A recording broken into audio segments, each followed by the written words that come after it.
الحمدللہ وکفا وسلام علی عبادہ الذین اصطفى اما بعد فاعوذ باللہ من الشیطان الرجیم بسم اللہ الرحمن الرحیم۔ سامعین محترم، آج ہم آپ لوگوں کی خدمت میں عید الفطر کی نماز کا مکمل طریقہ پیش کریں گے۔ تو عید الفطر کی نماز کا مکمل طریقہ یہ ہے کہ پہلے عید الفطر کی نماز کی نیت باندھیں گے۔ نیت باندھنے کے بعد تکبیر تحریمہ کہیں گے۔ تکبیر تحریمہ کہنے کے بعد ہاتھ جو ہے وہ ناف کے نیچے باندھ لیں گے۔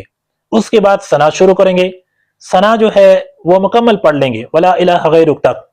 اس کے بعد امام 3 زائد تکبیر کہے گا اور ہر تکبیر کے ساتھ امام ہاتھ کانوں تک اٹھائے گا، مقتدی بھی اٹھائیں گے اور ہاتھ بھی نیچے چھوڑ دیں گے۔ جب تیسری تکبیر کہے گا اس کے بعد ہم پھر وہی جو ہے ناف کے نیچے ہاتھ باندھ لیں گے۔ امام سورہ فاتحہ پڑھے گا، اس کے بعد کوئی سورت پڑھے گا، پھر عام نمازوں کی طرح رکعت مکمل کرے گا۔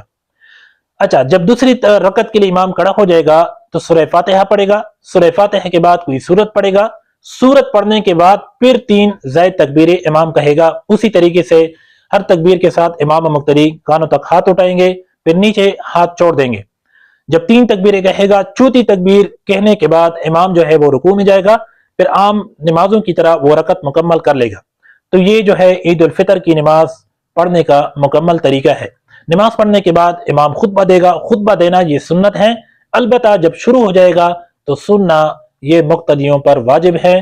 تو یہ عید الفطر کی نماز کا مکمل طریقہ جو میں نے آپ لوگوں کے سامنے پیش کر دیا۔ والسلام۔